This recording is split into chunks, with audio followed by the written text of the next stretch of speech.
শেখ হাসিনা আপা, তোমাকে 18 কোটি জুতার বাড়ি দিলেও মনে হয় মানুষের গার রাগ দূর হবে না। তুমি এতটাই দেশের জন্য ভাইরাস ছিলা। তুমি এ দেশে কবে আসতেছো মায়ের খাবার জন্য? আমি শেখ হাসিনা কখনো মাইর খাওয়ার জন্য জন্মগ্রহণ করি নাই। আমার বাবা আমাকে চুরি শিখাইছে। আমার বাবা আমাকে কিভাবে উন্নয়নের নামে চুরি করতে হয় সেটা শিখাইছে। নির্বাচনের সময় কিভাবে ভোট চুরি করতে হয় সেটা শিখাইছে। সবকিছু শিখেছি। সবকিছুই শিখাইছে, ঠিক আছে, কিন্তু কিভাবে গণধোলাই খাইতে হয় এটা তোমাকে জনগণ শেখাবে, বুঝলা? তুমি তাড়াতাড়ি দিল্লি থেকে বাংলাদেশের দিকে রওনা দাও। মানুষের রাগ এখনো জ্বলন্ত আগুনের মতো ফুটতেছে। যে দেশ থেকে আমাকে বের করে দিয়েছে জনগণ, সেই দেশে আমি আর কখনো যাব না। এখন আমি ইন্ডিয়ার লোক। এখন আমি ইন্ডিয়ার সিটিজেন। আমি ইন্ডিয়াতে বসবাস করি এবং এইখান থেকে শুধু হাসবো। মানুষ কিভাবে কষ্টে থাকে এটা দেখে। স্বৈরাচার দেশ থেকে বিদায় হয়ে গেছে। দেশের মানুষ এখন শান্তিতে বসবাস করতে শুরু করেছে। হ্যাঁ, একটু ঋণগ্রস্ত বাংলাদেশ হয়েছে। কিছুদিন কষ্ট হইবে দেশের মানুষের, পরে সব ঠিক হয়ে যাবে। কিন্তু তোরে ছাড়বো না। আমার কেউ কিছু করতে পারবে না, কেননা আমি মোদিকে বিয়ে করেছি। এখন মোদির স্ত্রী আমি। আমি বাংলাদেশের মধ্যে যাব না। যদি কখনো যাই তাহলে সেই রকম পাওয়ারফুল হয়ে যাব। বাংলাদেশের লোক যেন আমাকে টাচ করতে না পারে সেই পাওয়ারটা নিয়ে যাব। অধিক আগ্রহে আমরা বসে থাকবো তোমার জন্য অপেক্ষা করে। তুমি কবে বাংলাদেশে আসো? তোমার পাওয়ারের দরকার নাই। তুমি ইন্ডিয়ার মধ্যে থেকে মোদি প্রশাসন যা আছে সবকিছু নিয়ে বাংলাদেশে ঢুকে পড়ো। তারপর দেখতেছি তোমাকে কি করা যায়। থাক থাক, আমি যাব না। যখন আমার সময় হবে তখন যাব। দেশের মানুষকে মার দেওয়ার জন্য যতগুলো ঋণ করেছি, এই ঋণের টাকা সব বিদেশে পাচার করেছি আমার ছেলের কাছে। এখন আমার ছেলে সেইভাবে জীবন যাপন করতেছে। এবার আমিও। মানুষের টাকা মেরে খেয়েছিস। 18 কোটি মানুষ তোকে অভিশাপ দিয়েছে। তার মানে কতটা অভিশাপ দাঁড়াইলো? 18 কোটি অভিশাপ। এটার মধ্যে থেকে 1 কোটি না হয় বাদই দিলাম। 17 কোটি অভিশাপ। এই অভিশাপ নিয়ে তুই বাঁচবি কেমনে? আমার উপর অভিশাপ কাজ করে না। আমি আল্লাহকে বিশ্বাস করি না।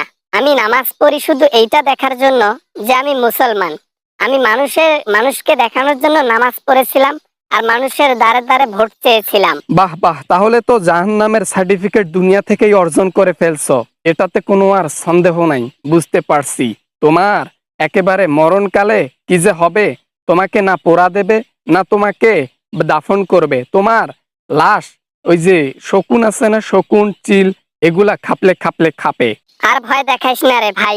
এত ভয় দেখাইলে আমি তো রুম থেকেই বের হইতে পারবো না। যাই হোক, আমি কিন্তু মোদিকে বিয়ে করে ফেলছি তলে তলে। বাংলাদেশের লোকদের বলে দিস আমি মোদিকে বিয়ে করছি।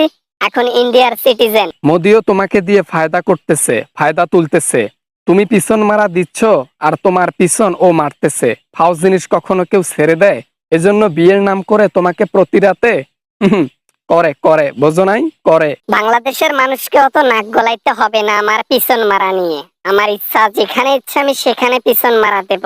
কাউকে কি বলছি যে আমি পিছন মারা দিচ্ছি সেখানে এসে নাক গলাও, কথা বলো? কাউকে বলছি নাকি? দালাল রাখছি? আরে হাসিনা, আমরা যদি নাক না গলাই তাহলে নাক গলাবেটাকে? হ্যাঁ, আমরা তো শুধু মজা নেব তোমাকে নিয়ে। তুমি কোথায় পিছন মারা দিচ্ছ, কোথায় পিছন মারা খাচ্ছ, সেইটা নিয়ে তো আমরা ট্রল করব। আমাদের তো বর্তমান দিন। দেখো, বেশি বাড়াবাড়ি হয়ে যেতেছে কিন্তু বলে দিলাম। এত বাড়াবাড়ি করিও না, এই বলে দিলাম। যদি ক্ষমতায় যাই না তাহলে কিন্তু সব কয়টাকে আবার দেখে নেব। আমরা তো নজরে রেখেছি কে কি করেছে আমাদের নামে। খুবই ভালো করেছেন, নজরে রেখেছেন, খুবই ভালো করেছেন। তাদের বালগুলো অনেক বড় বড় হয়ে গেছে। খুর আর কেসি নিয়ে সবাই এসিয়েন।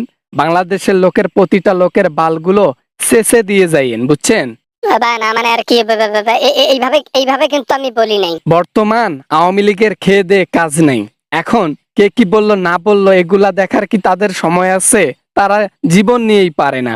এজন্য বলি কি, কাজ না থাকলে মানুষের বাল কেটে কেটে বেড়ান, অন্তত 2 পয়সা জুটবে কপাল। আসসালামু আলাইকুম বন্ধুরা, আশা করি ভিডিওটা অনেক ভালো লেগেছে অ্যান্ড অনেক এনজয় করেছেন। যদি ভিডিওটা এতটুকু পরিমাণ ভালো লাগে তাহলে অবশ্যই চ্যানেলটি সাবস্ক্রাইব করবেন, ভিডিওতে একটি লাইক করবেন, আর কিছু বলতে চাইলে কমেন্ট করতে পারেন। তো দেখা হবে এরকম ভিডিও নিয়ে আবারও আপনাদের সঙ্গে। সবাই ভালো থাকবেন, সবাই সুস্থ থাকবেন। খোদা হাফেজ।